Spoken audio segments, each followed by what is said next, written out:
নমস্কার বন্ধুরা, আমি রাইমা। আমার চ্যানেলে আপনাদের খুব খুব ওয়েলকাম জানাচ্ছি। আজ আমি আপনাদের কাঁচা আম দিয়ে একটি আচার বানিয়ে দেখাবো, রোদের ঝামেলা ছাড়াই। তো এই আচারটা খেতে কিন্তু খুব সুন্দর লাগে আর বানাতেও খুব কম সময় লাগে। তো চলুন দেখে নিই আমি আচারটা কীভাবে বানাচ্ছি। আমের মিষ্টি আচার বানানোর জন্য আমি এখানে আমগুলোকে ছোট সাইজ করে কেটে নিয়েছি এবং আমগুলোকে ভালোভাবে পরিষ্কার করে রেখেছি। মিষ্টি আচার বানানোর জন্য এখানে আমি গুড় নিয়ে নিচ্ছি 4 থেকে 5 চামচ পরিমাণ। আপনারা চাইলে চিনিও নিতে পারেন। আমের মিষ্টি আচার বানাচ্ছি সেহেতু এখানে চিনি অথবা গুড়টাই প্রয়োজন। আচারের একটা মশলা আমি বানাবো, তাই জন্য আমি কড়াইতে কয়েকটা শুকনো লঙ্কা চিড়ে আর কিছুটা গোটা জিরে দিয়ে নিলাম। এরপর এটাকে আমি ভালো করে নাড়াচাড়া করে ব্রাউন করে ভেজে নেব।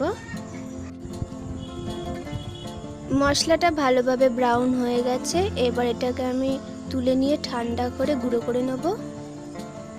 কড়াইতে আমি এবার আচার বানানোর জন্য 4 থেকে 5 চামচ মতো সরষের তেল দিয়ে নিলাম। এরপর এটাকে কড়াইতে আমি ভালোভাবে মাখিয়ে নিচ্ছি। তেলটা মাখানো হয়ে গেছে কড়াইতে ভালোভাবে। এরপর আমি এতে কিছুটা 5 ফোড়ন দিয়ে নিলাম। 5 ফোড়ন থেকে সুন্দর গন্ধ ছাড়লে আমি কুচিয়ে রাখা আমগুলোকেও দিয়ে দেব তেলের মধ্যে। আমগুলো দেওয়ার পর আমি ভালো করে আমগুলোকে নাড়াচাড়া করে 1 মিনিট সময় মতো আমি এটাকে ভেজে নেব। আমগুলোকে খুব ভালোভাবে আমি নাড়াচাড়া করে ভেজে নিচ্ছি।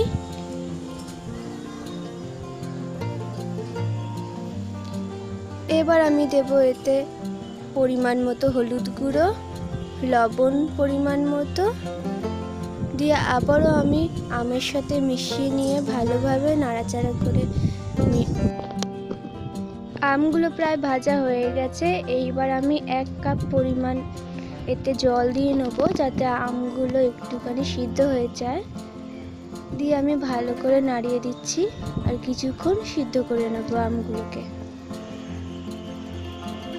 আমগুলো 50% মতো সেদ্ধ হয়ে গেছে। এরপর আমি এতে খেজুরের গুড় দিয়ে নিলাম বা আখের গুড় দিয়ে আমি ভালো করে মিশিয়ে নিচ্ছি।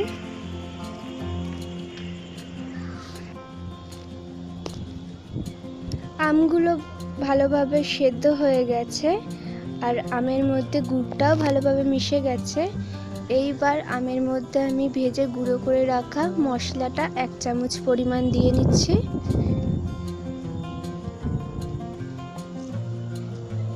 দিয়ে আবার ভালোভাবে আমের সাথে মিশিয়ে নিচ্ছি।